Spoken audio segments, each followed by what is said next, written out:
Hablaremos hoy acerca de un tema muy polémico, las materializaciones.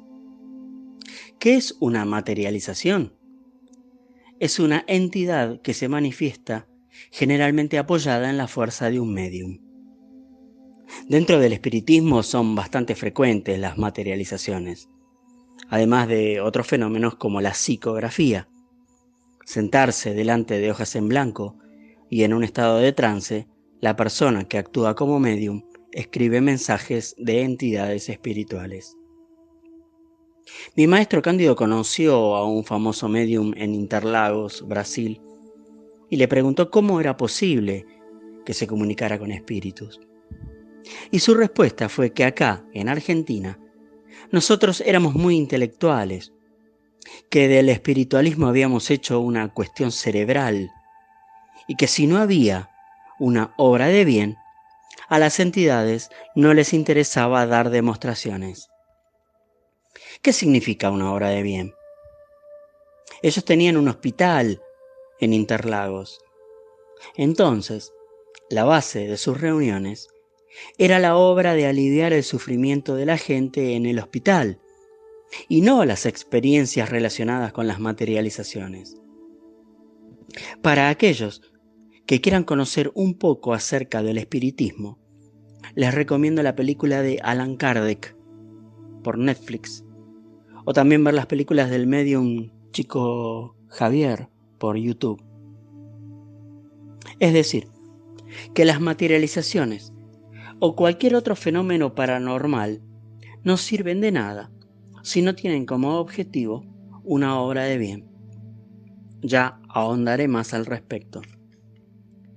Cuando mi maestro Cándido escuchó esto, se propuso junto a un grupo de amigos emprender un proyecto, crear un asilo de ancianos.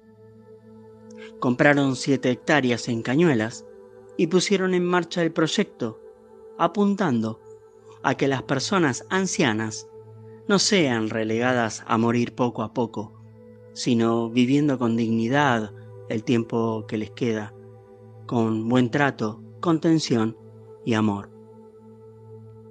Pero, a pesar de lo noble del proyecto, este no prosperó. Cada uno siguió su rumbo y fueron eliminados unos cuantos, porque creyeron que a Dios se lo podía comprar con una oferta o propuesta de buena voluntad.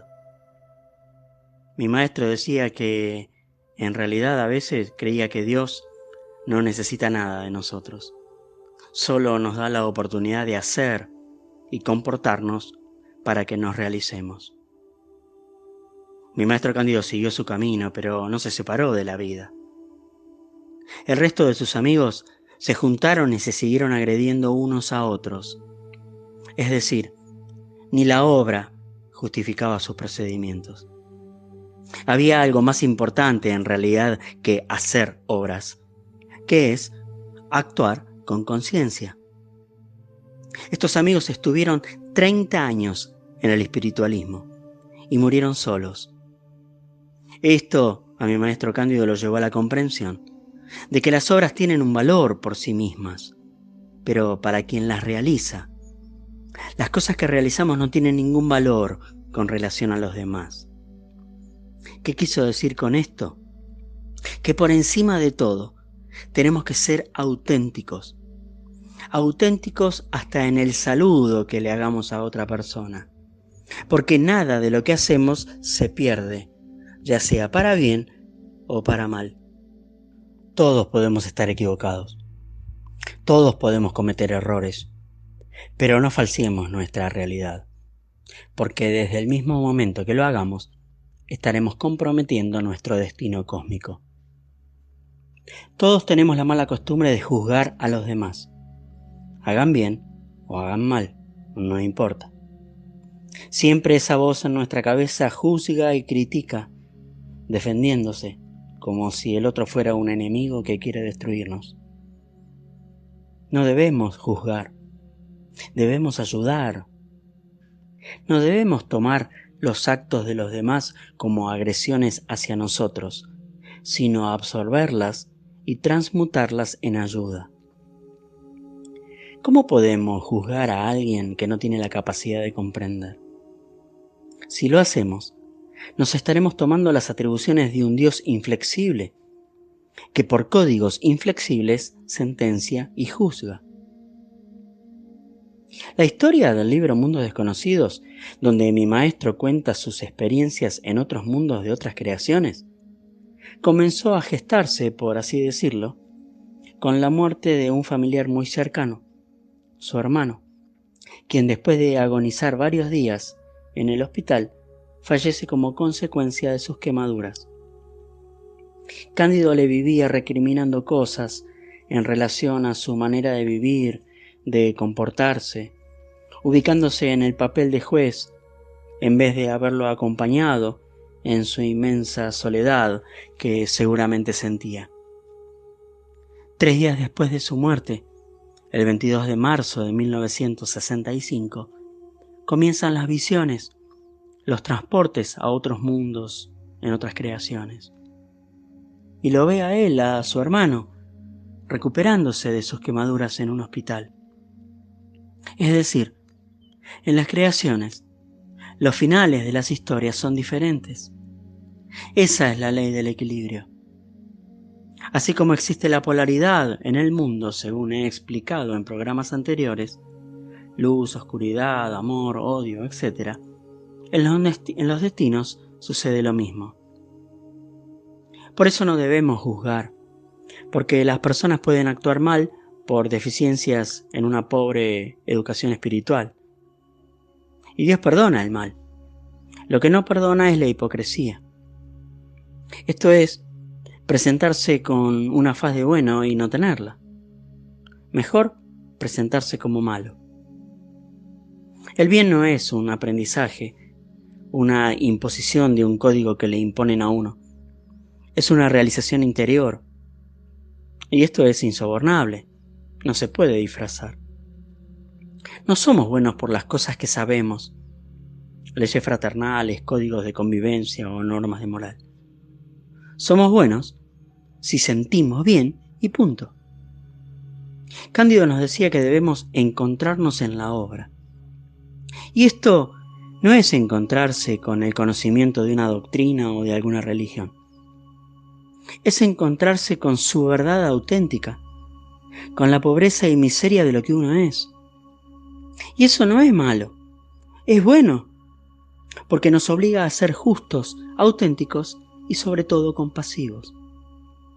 Después de vivir la muerte de su hermano, como corolario de esa prueba que lo sacudió tremendamente, viene el problema de su cáncer. Había algo que mi maestro Cándido sabía, que el universo es mágico, que todo puede ser revertido. El hombre quiere construir a través del conocimiento un sistema, pero las cosas de la vida escapan al conocimiento. Hay un sistema que se basa en el milagro, que brota de la misma esencia de Dios. La grandeza de Dios es poderlo todo, y en dejar que las cosas tengan una secuencia, pero no inexorable, sino para que nosotros, en esas pruebas que nos suceden, tengamos conciencia y revelación de nuestra propia divinidad. Nosotros vivimos como si fuéramos eternos y procedemos como si fuéramos inmortales. Pero un día cualquiera aparece un dolor, una enfermedad y nos llega la muerte. ¿Qué hemos ganado entonces con todas las agresiones, las indiferencias, los rencores, los enojos? Perdimos la oportunidad.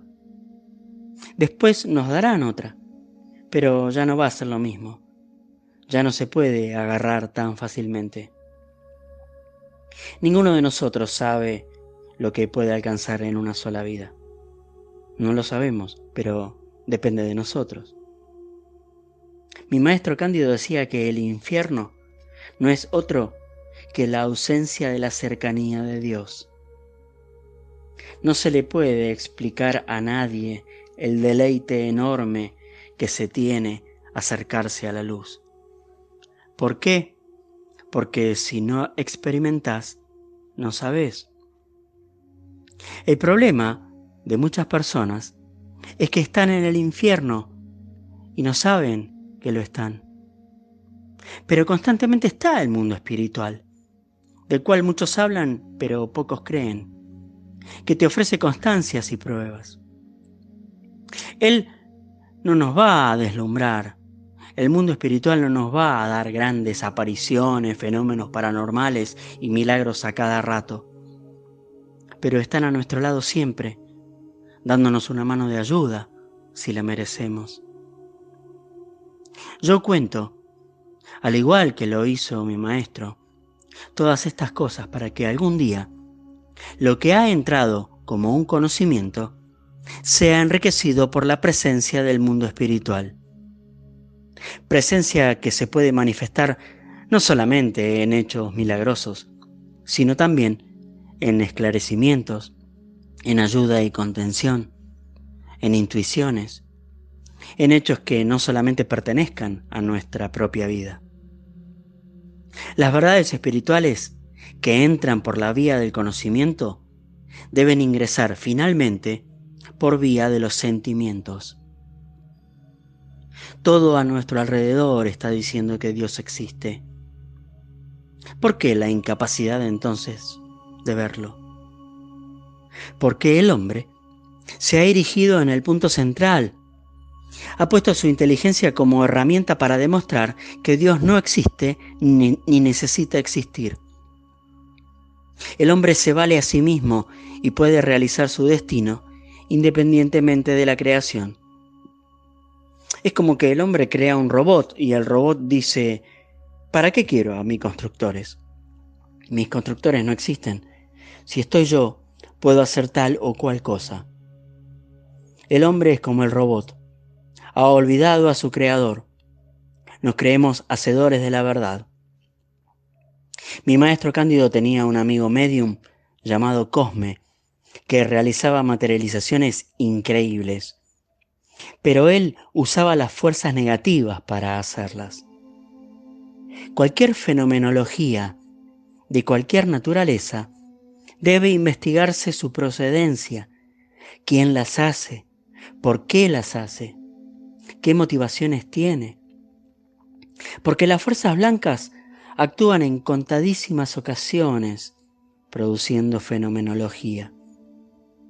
Las fuerzas oscuras, en cambio, se manejan a ese nivel bajo.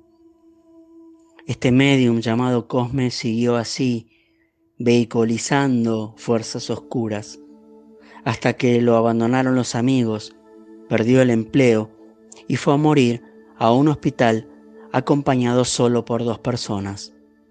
La ayuda del mundo espiritual se había retirado.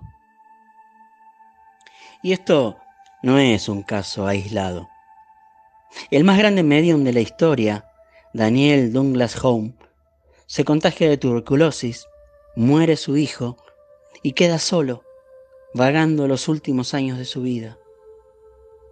Si de arriba dicen borrado, borrado está. Con esto quiero decir que tenemos una protección constante del mundo espiritual, pero cuando se tuerce el camino, invocando a fuerzas oscuras, esta protección es retirada y quedamos a merced de las fuerzas del mundo. Mi maestro también conoció a C. Arigó, un famoso curador en Brasil que operaba con las manos. A él le dijo: usted curará a quien quiera, pero no se va a salvar de su destino. C. Arigó había tergiversado el sentido del don que le habían dado para usufructuar despiadadamente con él. Y lo que en un principio fue importante, terminó siendo un comercio y un usufructo para él. Un día, en una carretera, se mató. Tenía 40 años. Y así como un día te sacan la protección, puede suceder también que ocurra un milagro para nosotros. Pero porque tenemos como un prontuario. Hay personas que necesitan seguir, ya sea sufriendo o curándose, porque tienen que realizar un karma X. No está mal buscar conocimientos, leer libros, hacer cursos o lo que quieran. Pero recuerden siempre que lo importante es tener el espíritu despierto para reaccionar, que todo eso no sirva para envanecernos, sino que sea una forma de comunicación para que otros despierten. Jamás ponernos en un pedestal para mirar a los otros desde allí como si fueran inferiores. Debe existir una relación entre el que está arriba y el que está abajo, pero desde otra mirada. Ela, la guía espiritual, bajó al nivel de mi maestro para que la comprendiera. A su vez, mi maestro bajó a nuestro nivel para que lo comprendiéramos. Nosotros debemos hacer lo mismo, enseñar con humildad, comprender los errores y ver en los demás nuestras propias grandezas y miserias. Lo único que vale es nuestra inquietud, nuestro esfuerzo por descubrirnos en nuestra naturaleza auténtica y no a través de los disfraces con que hemos adornado nuestra realidad interior siempre. Es el único camino que existe para la realización. Es el único camino que existe para encontrar a Dios.